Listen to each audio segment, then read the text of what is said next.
এখন সন্ধেবেলায় তোমরা কি খাবে? পকোড়া। ঠিক আছে, আমি পকোড়া বানিয়ে দিচ্ছি, ঠিক আছে? কি তোমরা শুনলে তো, আমার দুই ছানা কি খেতে চাইলো? পকোড়া।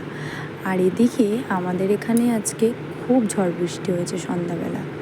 তো যাই হোক, পকোড়া বানাবো, ঘরে এদিকে চিকেন ছিল না, কি করব ভেবে ভাবলাম সয়াবিনের পকোড়াই বানানো যাক। তারপরে সয়াবিনটাকে জলে সেদ্ধ করে ব্লেন্ডারে ব্লেড করে নিয়ে ওটার মধ্যে আদা রসুন বাটা, পেঁয়াজ কুচি, বেসন, তারপর হলুদ গুঁড়ো, লবণ গুঁড়ো, একটা ডিম ফাটিয়ে ওটাকে ভালো করে মেখে নিলাম। এদিকে আমি ওটা ভালো করে মাখি। আর তোমরা বলো তো, তোমরা কে কোথা থেকে ভিডিওটা দেখছো? আর এটাও কিন্তু জানিও তোমাদের কোথায় কোথায় আজকে বৃষ্টি হয়েছে। তো যাই হোক, কথা বলতে বলতে কড়াইয়ে আমি তেল দিয়ে দিলাম। তেল গরম হওয়ার পরে ওই সয়াবিনগুলো বল বল আকারে করে আমি কড়াইয়ে তেলে ছেড়ে দিলাম। আর তারপর পকোড়াগুলোকে আমি ভালো করে ভেজে নিচ্ছিলাম। আর বলো তো, আমাকে এরকম দুই পাশে চুল বেঁধে কীরকম লাগছে?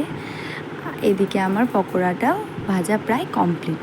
তো তারপরে এটা কড়াই থেকে নামিয়ে নিলাম। এবার চলো আমার দুই ছানাকে সার্ভ করে দেখি তারা কি বলে।